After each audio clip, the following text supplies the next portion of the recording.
Hey, hello everybody. Welcome to Queen Mother Speaks. Here we are live at 5 every Wednesday, every week. And I also want to say happy holidays to you. Greetings to you and you and you. I am your host, Ella Dashanaba King. Our co-host, Nana Efua Adezawa, also known as Terry Kim, will not be with us today. Okay, she's out. And right now, ladies and gentlemen, we are in season 9, and this is the last show of the season. Okay, and the theme of this season has been if not you, who? If not now, when? The time is now.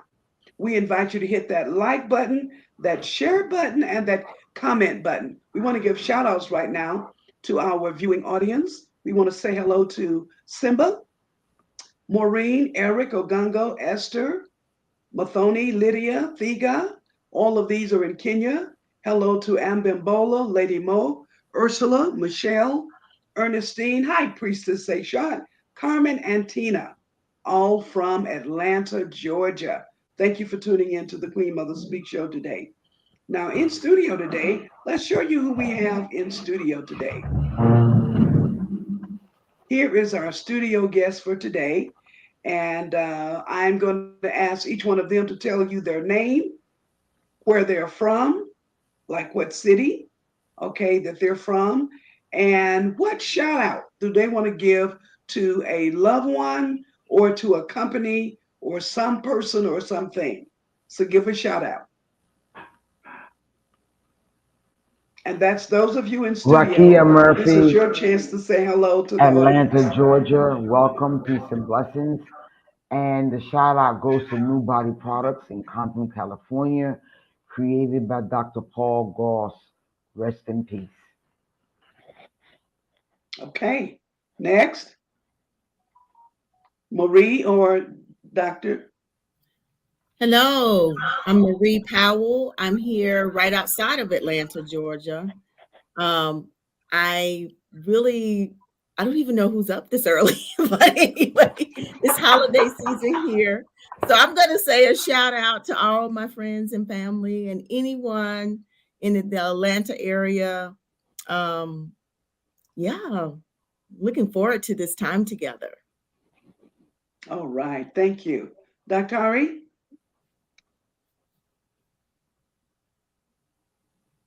Dr. Stefan, can you hear me? Peace and love and salam to all those that are here and those who are not here. I want to give thanks for the ability to be on the show and with the great introduction, if not now, when? Because the theme of life is yesterday have passed, today have not come. All of the magic that is in life is now. Peace and love. Oh, beautiful, beautiful. Thank you for that. So we'll be My back to pleasure. each one of them as we will be, they will be bringing different aspects of the show for us today. So I invite you to just get relaxed and get yourself ready for this awesome show that you're about to hear today. And I'm certain that you're going to hear something new. Again, I remind you to hit that like button, the share, and the comment. If this is your first time tuning into Queen Mother Speaks, we really thank you for that because we realize that you could be anywhere and doing anything. And given that we're also inside of a holiday period, again, your time could be anywhere. But I'm so grateful to those of you who are tuning into the Queen Mother Speak show right now. And as you know, we have both men, women, and youth who are into very innovative types of products and programs. And plus, we give special shows like what we have today. So I invite you to just stay right there. Go to our page, facebook.com/Queen Mother Speaks, and tell us who you are, where you are, and who you would like to see on the show. Just by doing that, we can get in touch with them and have them featured right here on the Queen Mother Speak show. Okay. Once again, click on facebook.com Queen Mother Speaks. You can also click on Facebook.com/Arthur Teresa R. Kemp. Once again, thank you to our viewers for tuning in. And we're pleased today for every guest that we have in the house. We're so glad that you're here. Thank you to last week's guest, Miss Elizabeth Mutoni, who's a mental health professional who brought us a fabulous show on last week. She's also a woman politician. So she talked to us about what it was like when she ran for office as a woman's rep here in Kenya during the last Kenya election 2022. We want to give a shout out, a birthday shout out to all of you with December birthdays. One shout out will go to Miss Selena here in Nairobi. A huge and big shout out to my sister, Lady Monifa, who's actually born on Christmas Day. Merry Christmas, Monifa, and happy birthday as well. Happy December birthday to Sophie, to Sass, and also happy birthday to those of us. We have people who are already in the ancestral realm. We also send them shout outs of blessings today. If you have people who have birthdays in the month of January, which is going to be next week, send us their name and we'll be sure to give them a shout out on the Queen Mother Speak show. Once again, I want to thank all of those people, the early risers, those people getting up in California to tune into the show. Hello to Red, Adisa Kwashi from Los Angeles, Tashmia Naila, and Hakika Samantha from San Francisco, California. Hello to Talila tuning in from Morocco, and Mary in Virginia. Blessings also to you, Christina. Hello, Stephanie, Chuck, Kier, and Nana. Nana. Nana, know that we miss you very much and we love you. We want to remind you to continue to wash your hands and keep safe over this holiday season. And by all means, please be alert at all ages and everywhere you go. Be alert. Be alert. We thank you for tuning into the Queen Mother Speak Show, a safe space for inspiration, information, and expression. Now, there is something new. It is called Bonga Dada Bonga. It's a new platform for women's voices, and you can catch them live every Thursday at 7 p.m. by going to facebook.com/Bonga Dada Bonga. So, what is this thing that we call Queen Mother Speaks? Well, I'm going to tell you that Queen Mother Speaks is really a community platform for wealthy conversations that matter. We do commentary and insights to raise awareness, to inquire, to inform, to educate, to inspire, to ignite, to get some of you involved, for you to laugh. We give updates on what it takes to expatriate to Africa. We give words on newsworthy events, and we give you warm, witty dialogue with our guests, as we will be doing today on the Queen Mother Speaks show. Okay, so now we're going to go into our breathing session. And I know I'm moving a little fast, but we have a lot of guests, and that's kind of like what we want to be tuning in for today. So, from the Art of Living Institute, over a year ago, we started taking breathing lessons right here in Nairobi, Kenya, from the Art of Living, and we now incorporate breathing into the Queen Mother Speak show every week. So right now I'm going to ask each of you, guests in the studio and guests tuning in, thank you, Monifa, for tuning in to Queen Mother Speaks, and those tuning in to breathe with us. So how do we do this? We're going to breathe in through our nose to the count of 8. 1, 2, 3, 4, 5, 6, 7, 8. Then we're going to hold it to the count of 8. 1, 2, 3, 4, 5, 6, 7, 8. Then we're going to release. We're going to release even slower through the nose. We're going to release to the count of 12. We're going to do 3 of these. Are you ready? Okay, let's go. Breathe in. 5, 6, 7, 8, and hold. 2, 3, 4, 5, 7, and release through the nose, slowly to the count of 12. Okay, let's try another one. Let's go. 5, 6, 7, 8, and hold. 2, 3, 4, 6, and release. 3, 4, 5, 6, 7, 8, 9, 10, 11, and 12. Okay, we're going to do one more. Let's go.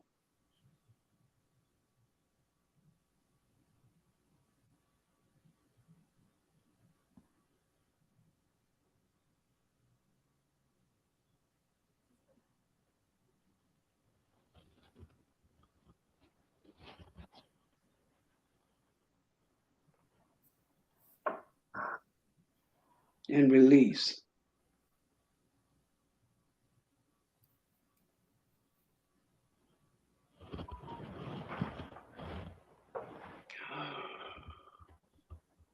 I hope I didn't take that too fast for you. Okay. Hope I didn't go too fast for you. But again, we learned about the art of breathing through the Art of Living Institute. And I'm telling you, it does make a difference about your breath. I'm going to ask if you check them out online. Go to Art of Living AOL, Art of Living Institute, Kenya, and find out about the classes that they have on a regular basis. And during the pandemic, I want you to know that a lot of people were breathing their way through it, thanks to the Art of Living Institute, who went into the rural areas and helped a lot of people during the pandemic. Once again, I want to thank you for tuning into the Queen Mother Speak Show. And right now, we're going to get ready to go into our, what I call our holiday celebration 2022 program.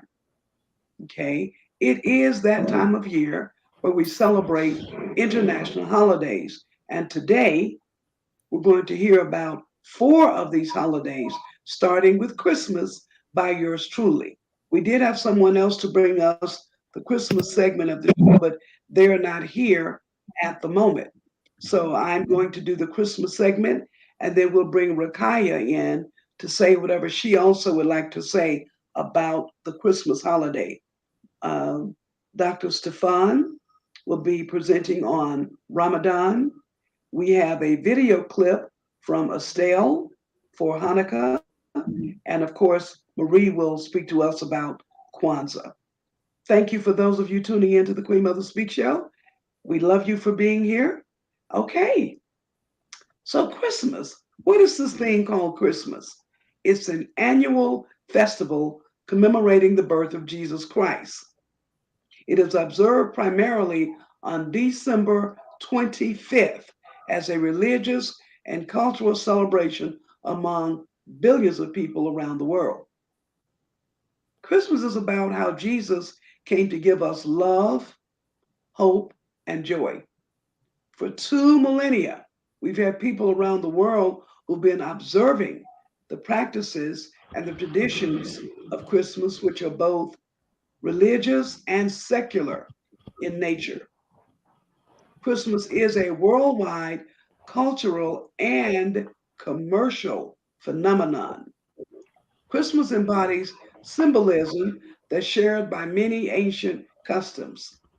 The birth of Jesus itself represents the birth of light in the world, the battle between darkness and light, good and evil. The birth of Christ signifies a rebirth, a renewal, and a conquering death. Christians are known to celebrate Christmas Day as the anniversary of the birth of Jesus of Nazareth. Jesus of Nazareth is a spiritual leader whose teachings form the basis of their religion. Popular customs that we normally see around Christmas time would be the exchanging of gifts, decorating of Christmas trees. People attend church. They share meals with families and friends and strangers. And of course, Christmas also is about waiting for Santa Claus to arrive.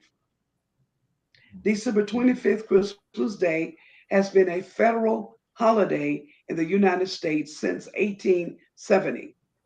It wasn't, however, until the 19th century that Americans began to embrace Christmas. Americans reinvented Christmas. They actually reinvented Christmas and changed it from a carnival type holiday into a family centered day of peace and nostalgia. Also, around this time, there was an English author by the name of Charles Dickens. He wrote a story called The Christmas Carol. And the message in this story is very important because it's about charity and goodwill towards all humankind. And this struck a real powerful chord in America and in England. And they adopted that part of the Christmas Carol of sharing and being charitable and having goodwill towards other people.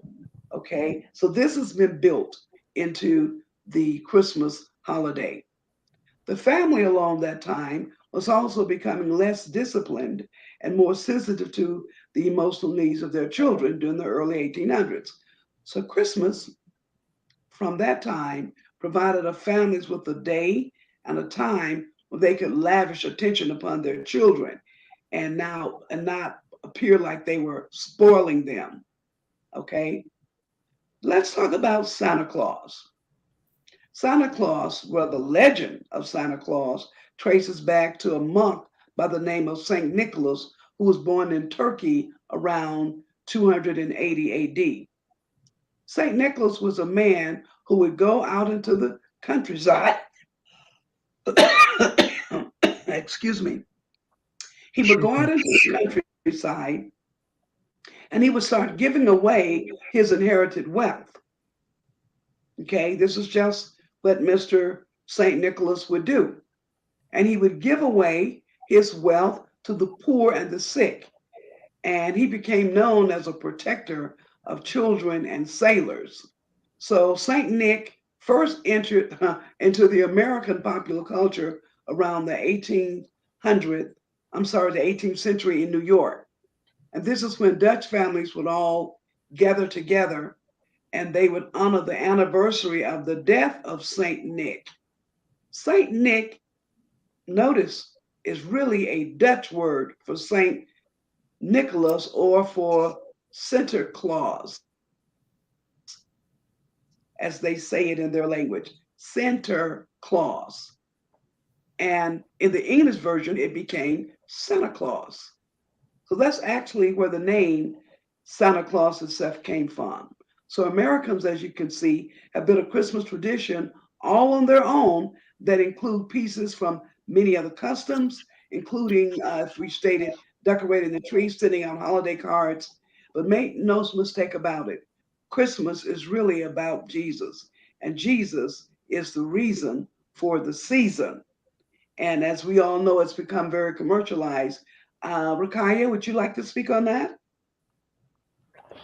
Well, Christmas is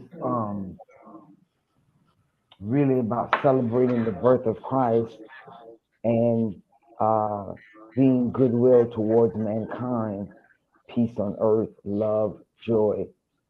Um, these days is more about the acquisition of gifts and material acquisition, and not so much about the spiritual aspect of the entire celebration. And so, prayerfully, um, when we include Kwanzaa, it centers you so that you're aware, become more cognizant of the fact that it's not only one day, but a continuum of uh, inclusion of culture and family and community. So, Okay, thank you. Thank mhm. you. Thank you very much. Just a few more tidbits for you about the holiday we call Christmas. Each year, 25 to 30 million real Christmas trees are sold in the United States alone. You hear that? 25 to 30 million real Christmas trees. Um, there's about 15,000 Christmas tree farms in the United States, and trees are usually grown between 4 and 15 years. Celebrations were rowdy and they were very noisy and rambunctious, a lot like today's Mardi Gras. That's the way Christmas actually started. However, again, the Americans began to change it a bit, and they changed it from being a carnival, if you will, and to being more of a celebration of a day of nostalgia and a time for you to spend with your family. Okay. Christmas was declared a federal holiday in the United States on June 26, 1870. Okay. The first poinsettia plants. So, where did the poinsettia plants come from? The plants are named after a Joel Poinsett. Joel Poinsett was an American minister to Mexico, and he's the first one to bring that red and green plant from Mexico to America back in 1828. The Salvation Army, many of us know about, they've been sending Santa Claus type donation collectors. And these are their people who are normally dressed in a Santa Claus uniform. They've been in the streets collecting money around Christmas time since 1890. What about the famous Rudolph the Red-Nosed Reindeer, the most famous reindeer of all? Where did he come from? Or it come from? Well, Rudolph the Red-Nosed Reindeer is a product of Robert May.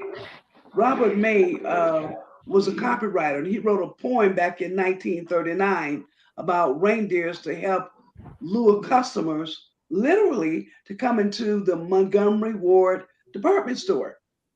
That's why he wrote that piece about Rudolph the Red-Nosed Reindeer. Again, America liked it and adopted it into their Christmas imagery.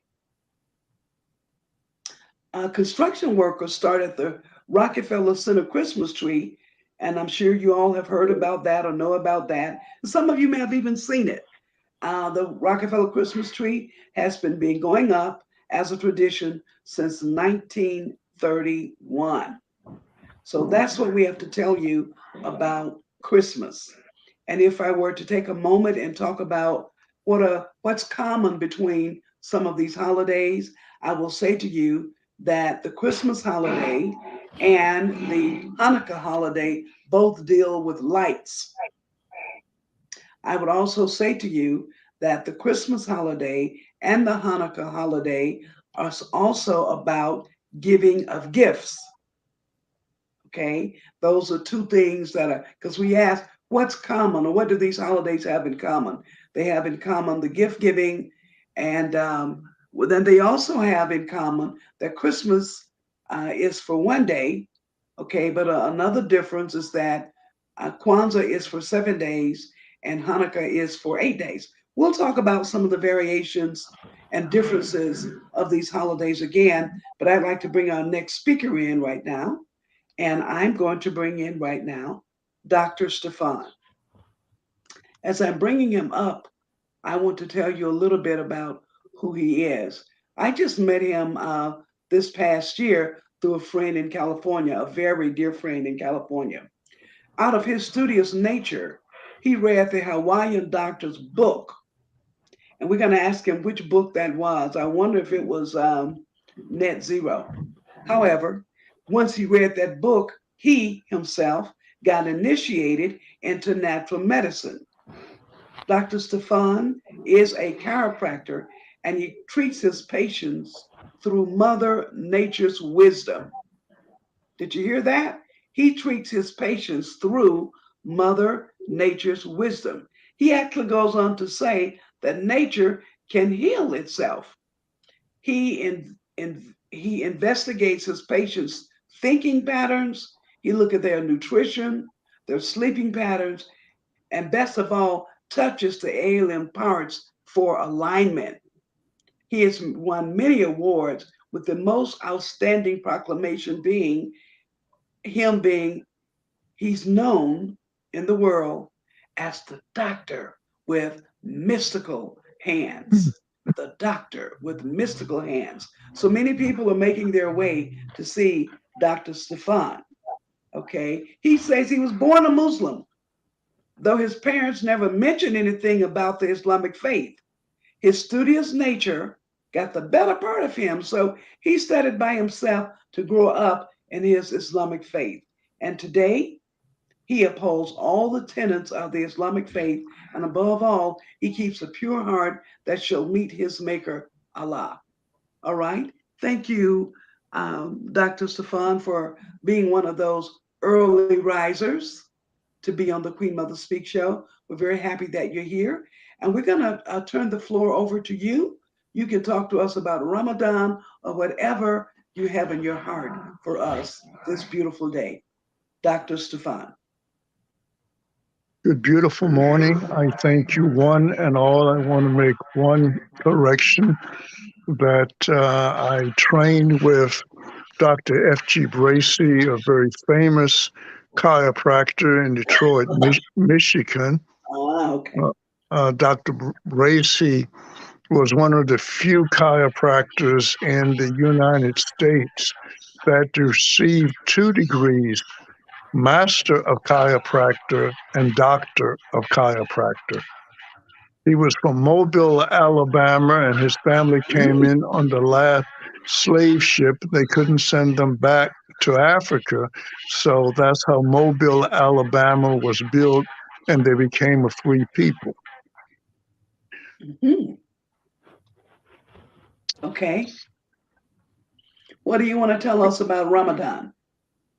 Ramadan is a very ancient tradition that started 1400 years ago by that name, but Ramadan is a period of fasting. Okay. Fasting and Ramadan is a holy day that is different from many of our traditional holy days, which is on a solar calendar. Ramadan is on a lunar calendar. So anyone anywhere in the world will get a chance to celebrate Ramadan during any and every season of the year. Because if Ramadan is in April of last year, this year it will be March because it's always rotating backwards. When you study the history of the ancient Maya people, the history of the ancient Egyptian people, the ancient Jewish culture, Christian culture, every culture in the world has a period of fasting. What is the purpose of fasting for many? For some, it's a period that is used to cleanse and purify and to meditate and become closer to the Creator.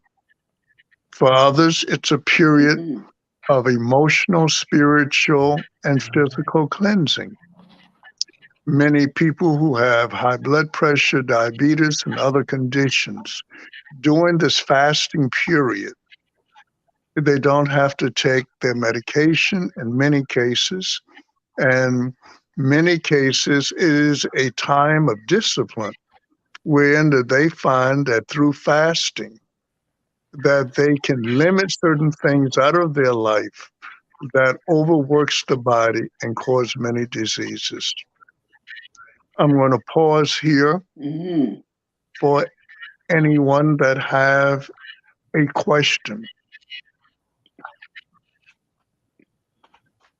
Okay. Let me go and take a look at the chat room. If anybody in the studio has a question, please go ahead and pose it now.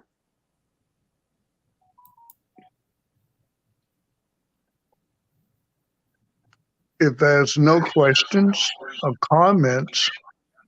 Well, I have a question, Dr. Stefan, in reference to in reference to Ramadan.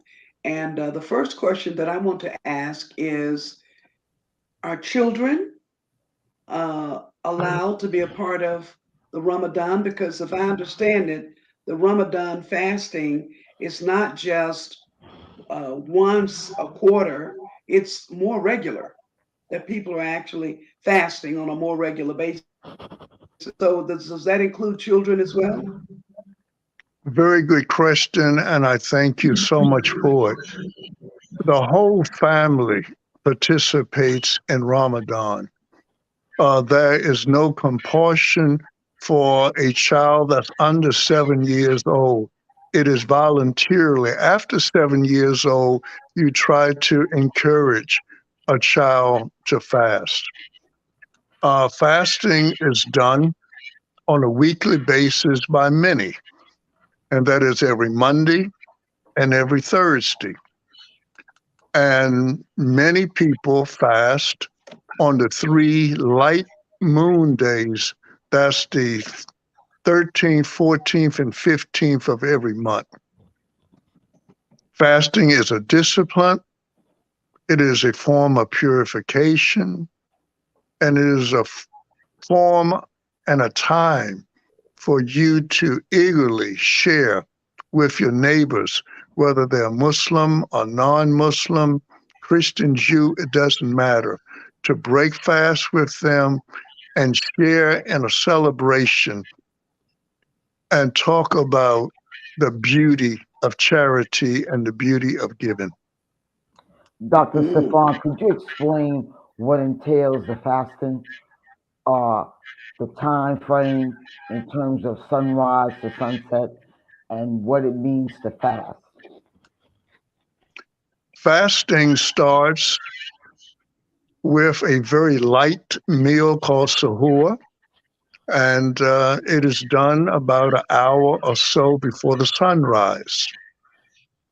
You fast from sunrise to sunset. You are without any food or any water, with the exceptions of those who may have to take medication. It is done for all those who are able and capable of fasting. It is very similar to the pyramids to Mecca. It's if you are physically, emotionally, and spiritually able to fast. During the fasting period, you don't only control what goes in your mouth, but you also control what goes in your ears and what you see. You try to avoid seeing things that are vile and corrupt, and you try to avoid doing anything that is harmful to yourself or anyone else. You sustain from food and sex and any behavior that is non lovable until after sunset. After sunset, we have a light meal. Many people eat a heavy meal, but for me, I prefer just soup and a little salad. Uh-huh. But that is personal choice. I often teach and tell people not to kill your fast. If you fast all day and then you try to eat as much as you would have eaten if you wasn't fasting, your fast is non-effective. Mm. It is best to eat light for the whole 30 days. And when the 30-day period is over, you buy special gifts for neighbors, for children. You have a big feast in a park where everyone can come out and share in the meal, praise and ask for forgiveness and make a dedication that Ramadan have treated me so well that it is a friend that I miss.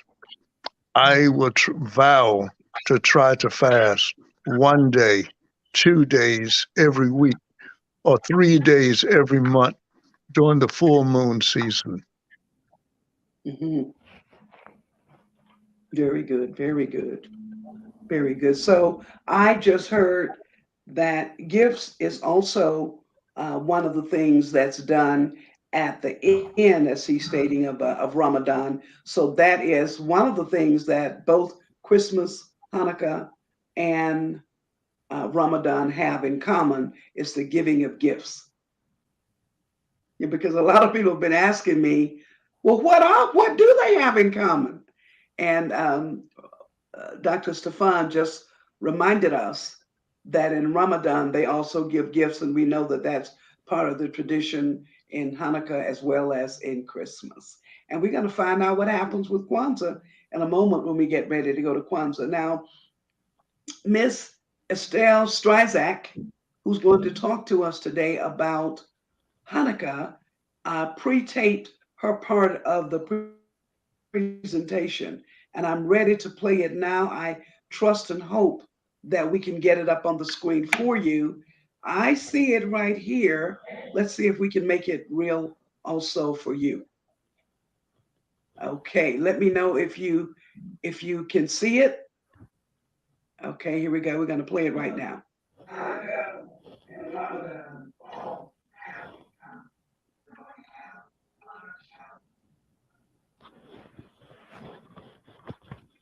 Could I make one quick point?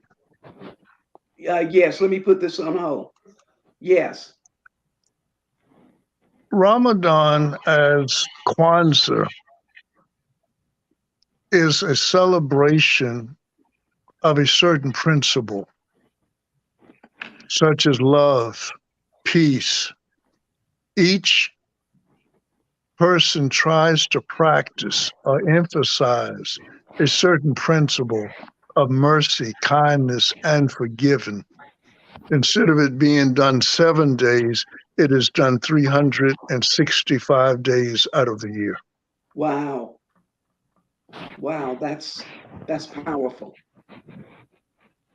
That's very powerful. And that's interesting because something I learned at some point in my life is that anything that you do for 21 days can become a habit. Yes. And so I had a period of walking on a regular basis, and then I would stop and start back and start back and stop and back and forth and back and forth. And then I would beat myself up because I wasn't doing it every single day. So I finally got to a point to start appreciating what I was doing versus beating myself up for what I wasn't doing. Can you hear Mm, that? So if it's 7 days in beautiful. a week, if I walk 3 days out of seven, hallelujah. If I walk 4 days out of seven, hallelujah. If I work no days out of seven, then I'm going to say, when are you going to try it again? So I'm practicing being different with myself, and I am currently on the 21-day walking every single day to get back on schedule as we're moving into the new year. So by the time the new year rolls in, I will be on schedule. Okay, so I just wanted to put that in. Let's go back to Miss Estelle Strizak, but let me tell you a little bit about Estelle Strizak. Strizak. She's a nice Jewish girl from Brooklyn. Her parents and her grandparents came to America to start a new life and avoid the persecution Jewish people were suffering from in Eastern Europe. She did spend some time in India. She received her BA and her MA from the University of Wisconsin at Madison, and she got a Fulbright scholarship. And guess what she did with that? She returned to India once again. Estelle she has engaged in very impressive work with refugee camps over the last 30 years. And over the past 5 years, she's been a missionary with For Children's Sake Initiative. For Children's Sake Initiative. Okay, so it's an association in Kibera, which is one of the slum areas here in Kenya, and it's an NGO. So she's created an interactive educational program.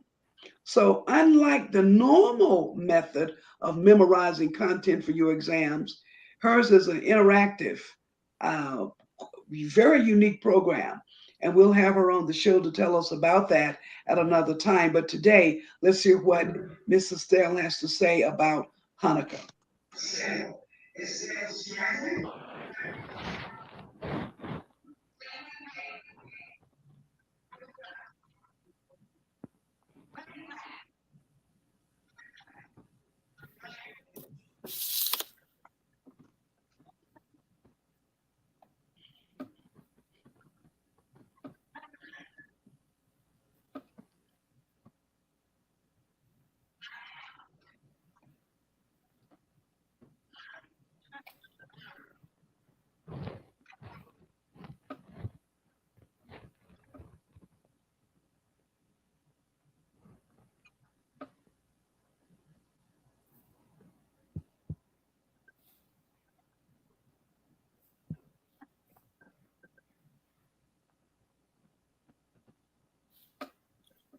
Queen Mother is not coming up on the screen.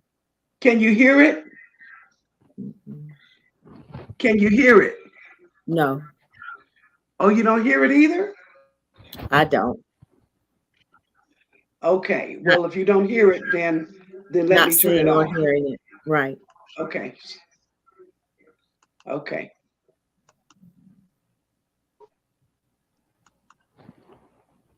Okay. We just paused that video because looks like it wasn't coming through the way we were intending for it to.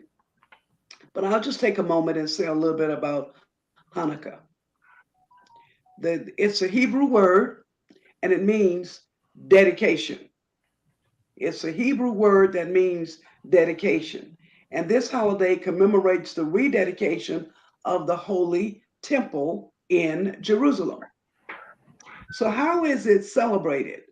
Hanukkah is a 8-day Jewish festival of lights that typically takes place between late November and late December.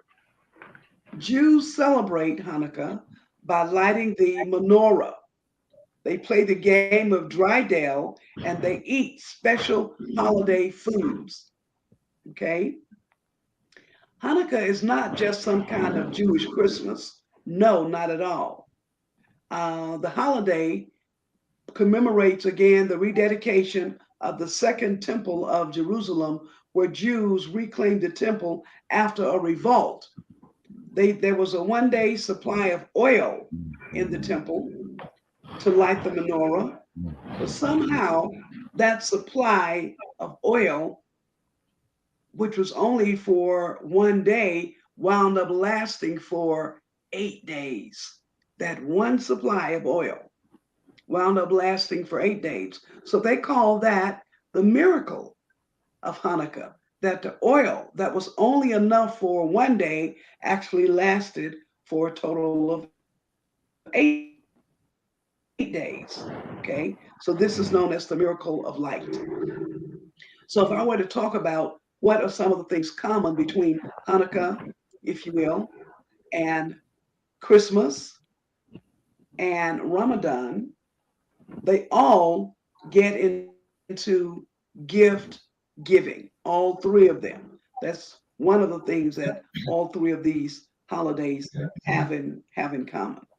And the other is that for Hanukkah, a miracle happened. And the miracle was that the oil lasted for 8 days. In Christmas, the miracle was the birth of Jesus Christ. So you see, there are some similarities between these traditions and these cultures that have lasted for a very, very, very, very long time. Right now, we've talked about Christmas. Oh, and I'm trying to thank you for letting me know again that you didn't see or hear the video. I'm going to take credit for that and say that it's just something that I'm not doing because in my practice, I was able to see it up on the screen. So perhaps next week we might play Estelle's video prior to going into the show for next week because she did take the time to record it with us. And I'm sorry, Estelle, when I play it, I see it and I hear it, but I'm told by others that they cannot see it and that they also cannot hear it. So now that we've heard about three of these holidays, let's hear something about the fourth one. And before we go there, let me tell you a little bit about the person who's going to be bringing us the information about Kwanzaa. Her name is Marie Powell. And Marie is a very dear friend. She's actually come to visit me right here in Kenya, and boy, did we have a fabulous time while she was here. She's at Life University, USA. She's a professor of business. She's the owner and senior consultant at Marcar Marketing LLC. Basically, she has corporate exposure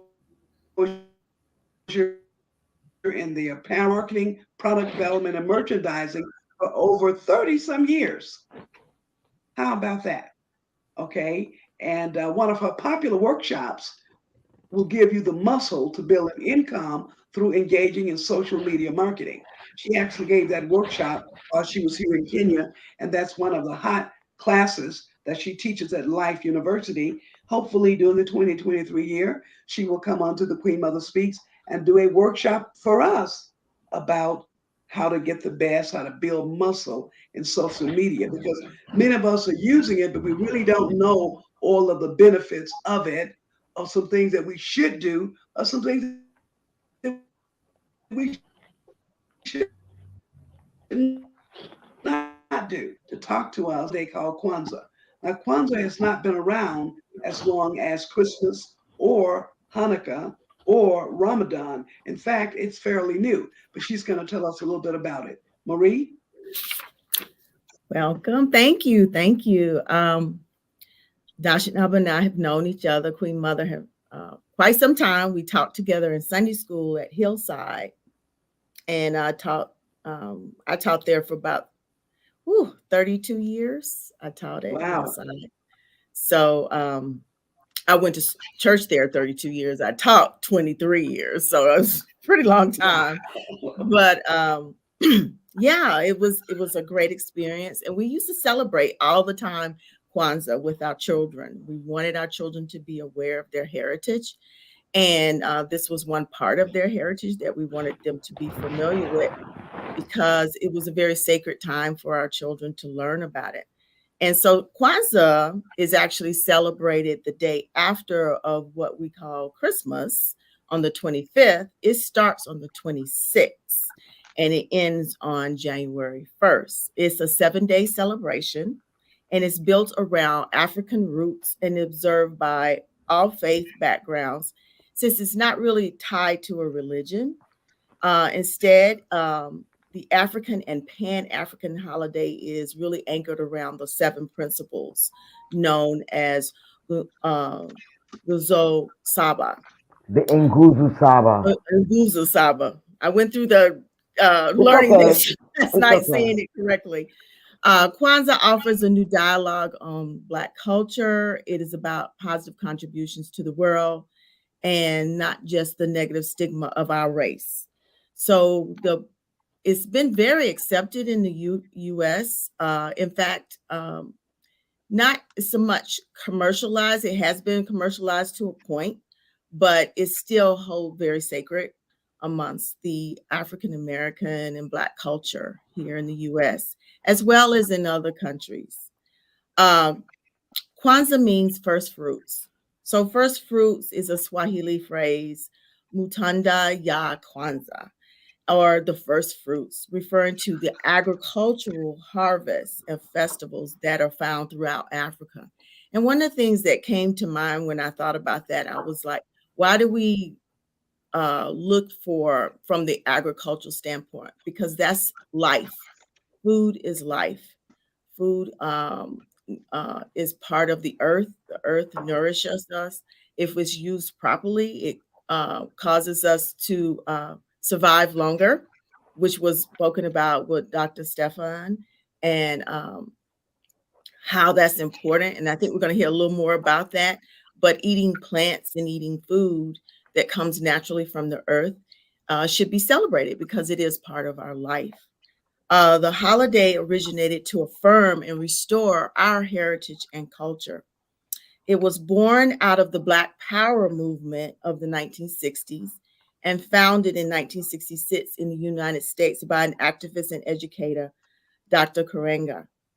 Kwanzaa was formed as a way to empower people to rediscover their African heritage and concentrate and really focus in on the expression. This is the value system organized by 7 key principles. And in a quote here I want to read to you is, the beauty of Kwanzaa is it doesn't start Black history from slavery.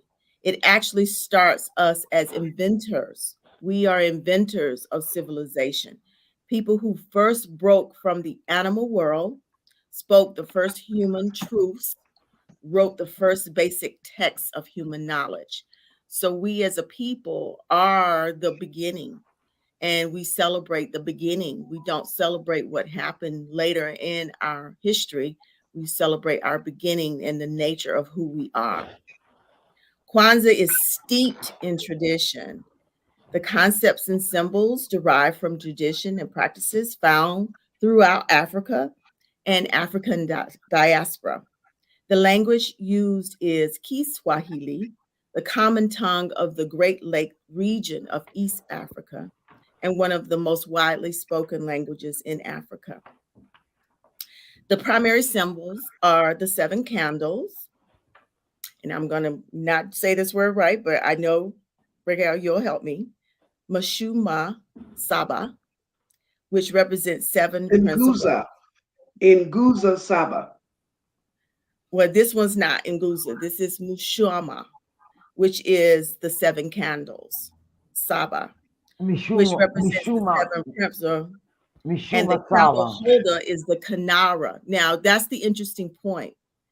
When you think about the Jewish Hanukkah, they have a candle, and it's Kanara, right? Yes. And in Kwanzaa, it's Kanara, right? Oh, it's menorah. It's menorah in the Jewish tradition. Menorah, that's right. And menorah sounds very similar to Kanara, right? So there's that similarity there. Yeah. Unity cup. Kikombe, I'm gonna mess this one up too. Kikombe cha umoja. Kikombe cha umoja. Kikombe cha umoja. Right. And the placemat is the kaka. The mkeka. Keka? No. The crops. Mkeka. Mkeka. Mkeka. Yes. Mkeka. Mkeka. Yes. Yes. And the crops are Mazao,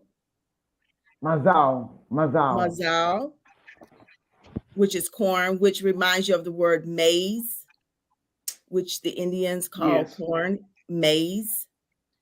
And the Africans do as well. Right. And muhindi. And the gifts are zawadi. All the items are displayed on the placemat, makika, and this serves as a reminder of our African heritage, makeka, and our African heritage is built upon tradition.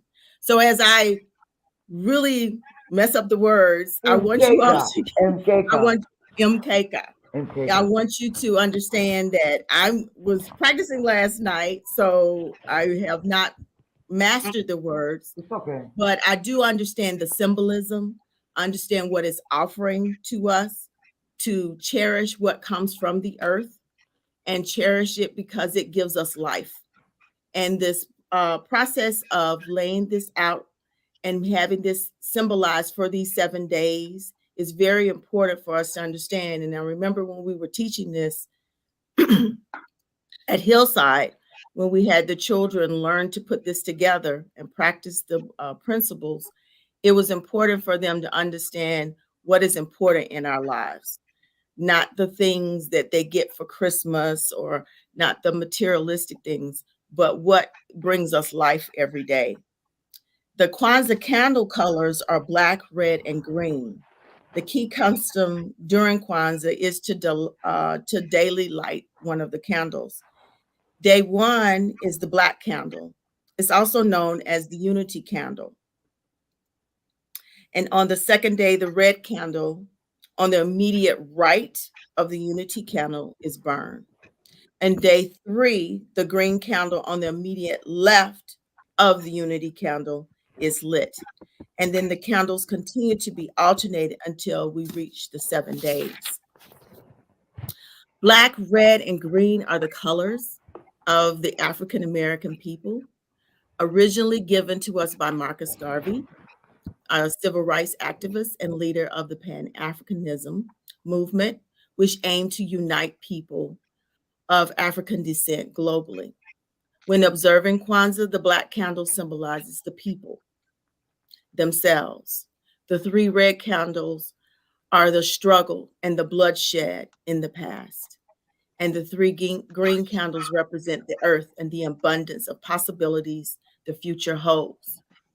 And each day of Kwanzaa highlights a specific principle. The first day is Unity Umoja, to strive for and maintain unity in the family, community, nation, and race. And what we used to teach the children at the beginning is that the family should sit together and talk about the principles and each express their feelings about what do they think that means and how does that mean. That's a wonderful way to teach your children what each principle means. Kuji Jakalia, um, Kuji, Kuji Chagalia. self-determination, to define ourselves, name ourselves, create for ourselves, and speak for ourselves, was the second day. Ujima is collective work and responsibility, to build and maintain our community together, make our brothers and sisters' problems our problems, solve them together, which I think is really important. Part of it is to know that our problems are our brothers and sisters' problems. Their problems are our problems.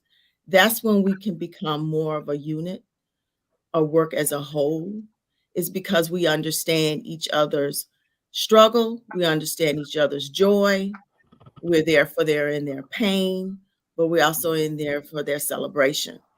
Once we come to terms with that, we can be a stronger and united front as a people.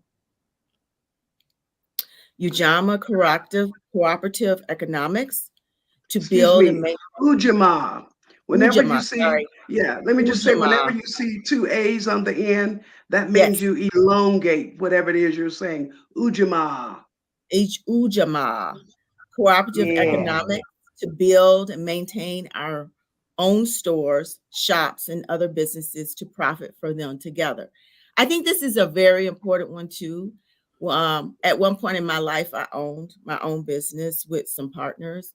And one of the things that I had prayed for was that more people would of my culture and race would come and shop with us, and we intentionally made it a store that was welcoming.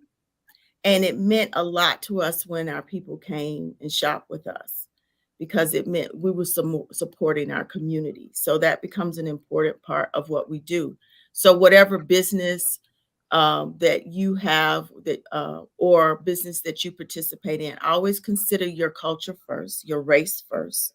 See if they can replace some of the things that you're purchasing, and support them in any way. When we build in our own community, we create a strong community. When we take our money away from our community, we weaken our community. So it becomes important that we understand the importance of supporting each other as much as possible. And then we see growth in our own community. Nia is purpose, to make our collective vocation the building and developing of our community in order to restore our people to their traditional greatness.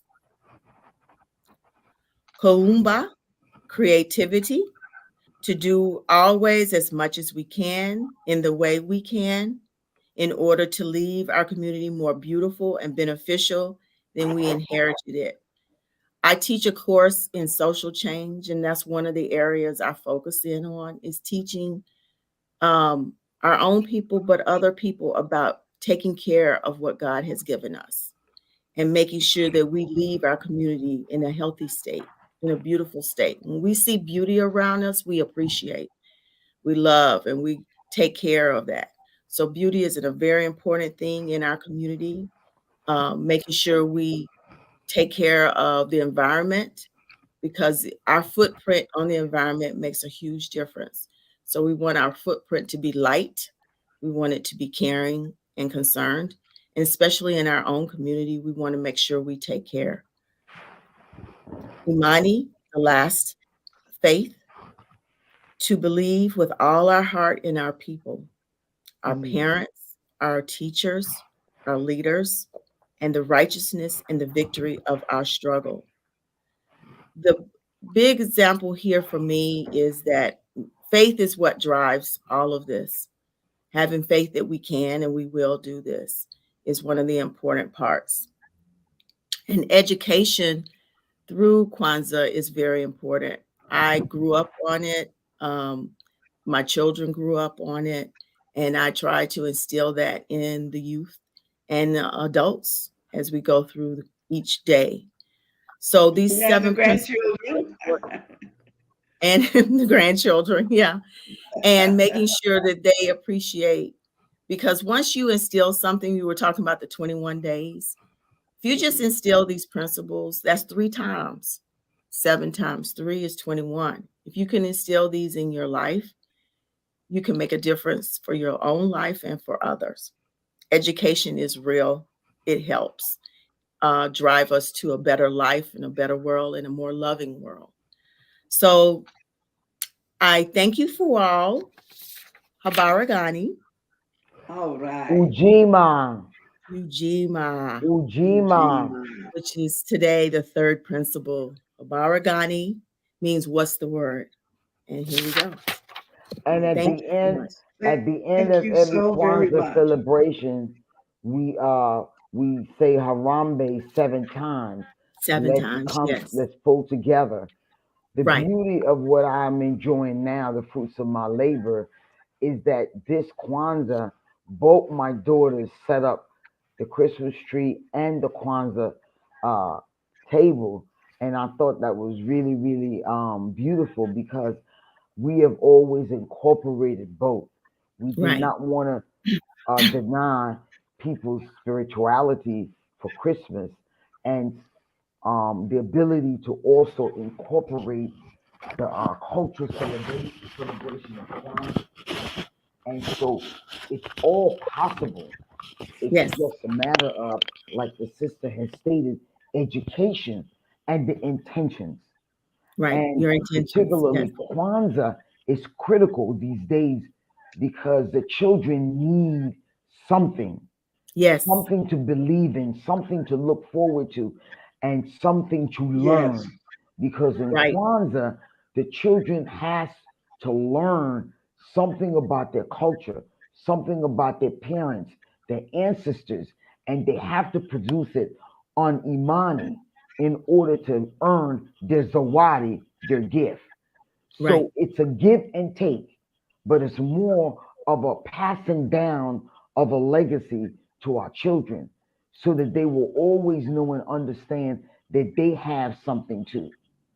Yes, absolutely. Very And critical. that's It's so important for children to, when you start them early, mhm. it Yes. becomes part of them and it's natural. And that's, I think, the most important part.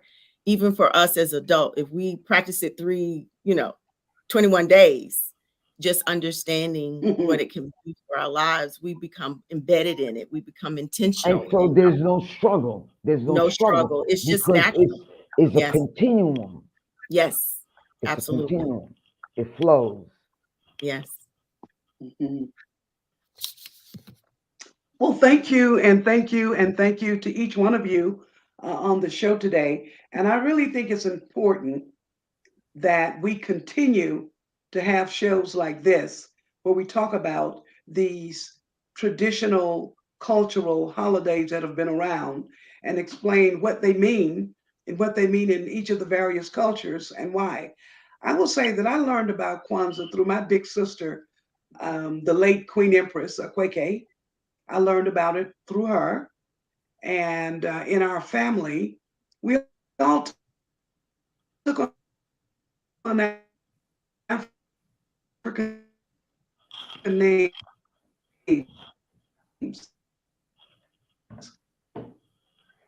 Haba, of course, is the African name that was given to me by my Tanzanian instructor when I was a student at university. And I'm trying to remember what year is it that I really learned about Kwanzaa. I'm going to say that it was somewhere in the 70s. And I will say that I learned about it from the 70s and I started practicing Kwanzaa myself, okay, in the 80s. And by that I mean putting out the kanara and the candles and the mat and the cup and the corn and every day lighting the candle, but speaking forth the principle as well. How long have you known about Kwanzaa, Rakaya? I learned about Kwanzaa in 1970, I'm going to say 78, 79, when Mhm. a girlfriend of mine invited me to a community Kwanzaa in Prospect Heights in Brooklyn. And Okay. I was impressed. Me I had too. never known about Kwanzaa. Everyone was dressed in African attire, and you know, the symbols, the symbolism of Kwanzaa, and it made sense to me instantaneously because those are the very principles that we believed in Panama. So I could relate about uh, faith, umoja, unity, uh, collective work and responsibility. It all resonated to me, and so it didn't seem alien. Mhm. And so Mhm. we committed ourselves to continuing to do Kwanzaa every year, and also ensuring that our children learn about Kwanzaa. It gave them I have. it gives you a, I've even attended huh? in New York. When I lived in New York, there used to be Hanukkah Kwanzaa celebrations at the Jewish homes and at the Black homes, where the children would come together and they would practice both Hanukkah and Kwanzaa. And I can remember over 50 children in a home doing celebrate and That's Hanukkah, the case. where they were both learning about each other's cultures. What about you, Dr. Ari? When did you learn about Kwanzaa?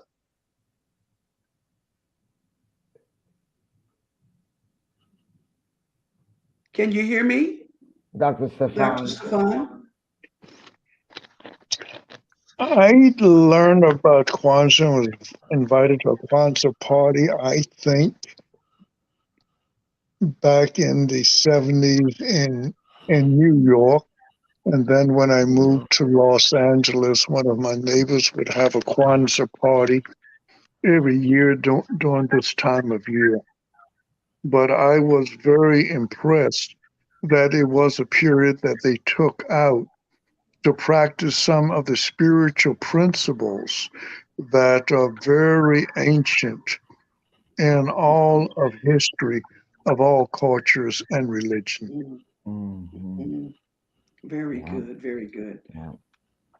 So once again, we want to thank Estelle Strizak, who did a pre-recording for us on Hanukkah. We weren't able to get it up, but let's see if we can get it up for the very next show. Thank you for that, Estelle, and thank each of you for being in the studio. So, in conclusion of the Queen Mother Speaks Christmas, Kwanzaa, Hanukkah, Ramadan celebration, I want to say that all of them, all of these international holidays are about tolerance, understanding, Right. family, community, forgiveness, and Mm, sharing. These are very good. the themes that I see running through each of them. Okay, so I'm going to call them the themes of these holiday celebrations. And Um, respect. Dr. and respect. Yeah, respecting each other, not sometime, but all the time. We want to make a few quick mentions before we end the show today. I want to say to you, you can make a visit over to Soul Vegetarian Restaurant right here in Nairobi, Kenya. Of course, you can find them in Chicago, Illinois, and Atlanta, Georgia, in Jacksonville, Florida, and some other states. But Soul Vegetarian Restaurant is now in Nairobi, Kenya, and Wow. they have cooking classes too.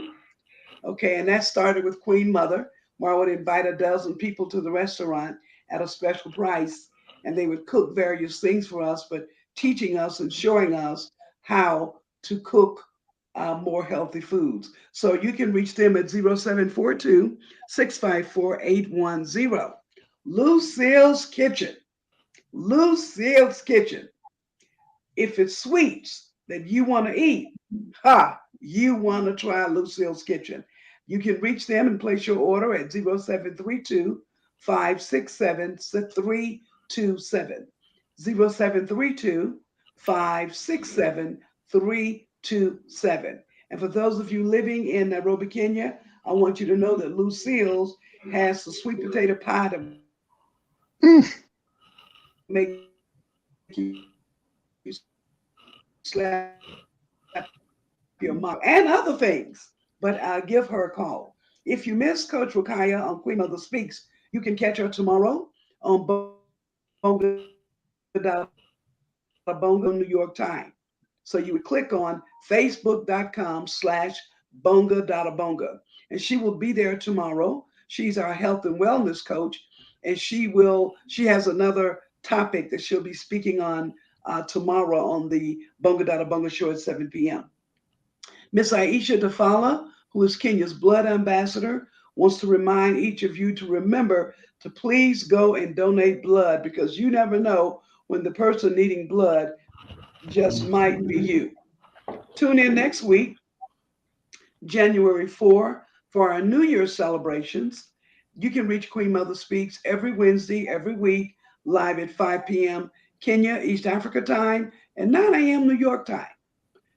You can go to facebook.com/Queen Mother Speaks and facebook.com/Arthur Teresa R. Kemp.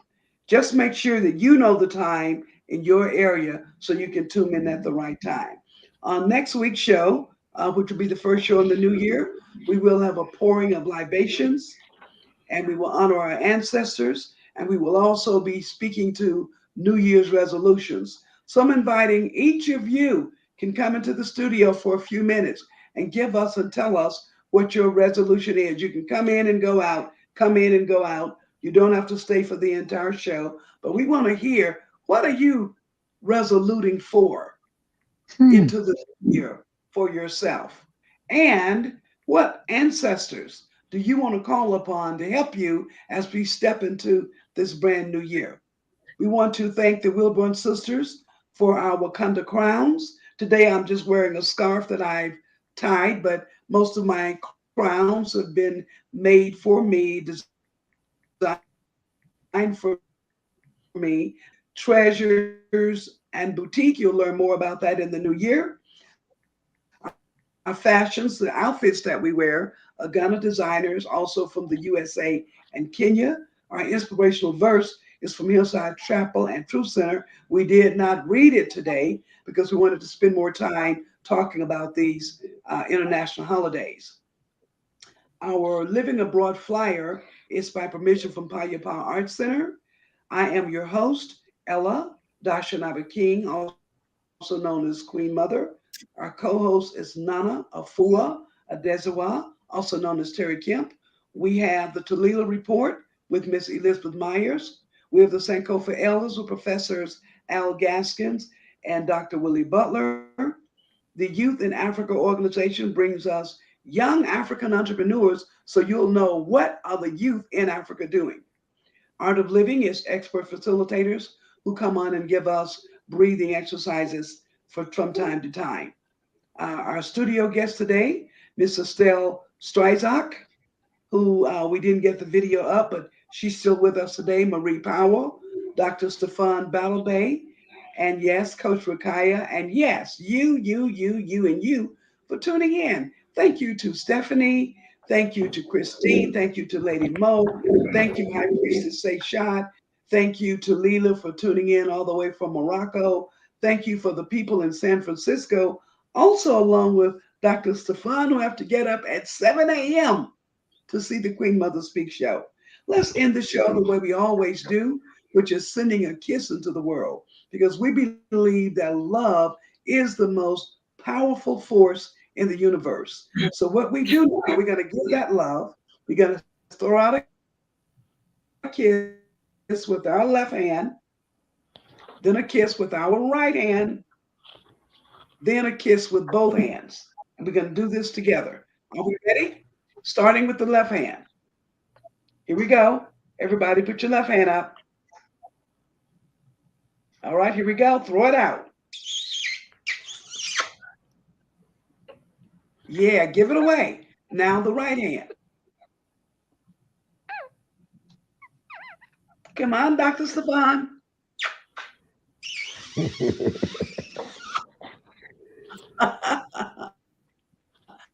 Now we're going to do both hands. And Lord, as we're sending this kiss of love into the world, we pray that it reaches someone and it heals them in the name of Jesus. Let's go.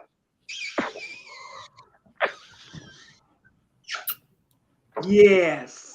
Yes. Thank you for that. Once again, this is Queen Mother Speaks every Wednesday, every week, live at 5 p.m. Kenya time, Thank you. 9 a.m. New York time. Find out the time in your time zone and tune in to Queen Mother Speaks. We want to wish each and every one of you a very Merry Christmas, and we're wishing you a happy Kwanzaa as we are right now in the Kwanzaa season, right? We're in the Kwanzaa season, and pretty soon we'll be coming upon New Year's. So stay tuned next year at our first show to see what we will be bringing you at that time. Last words from the people in the studio. Bye. Have a wonderful holiday. Happy Blessed holidays. Kwanzaa.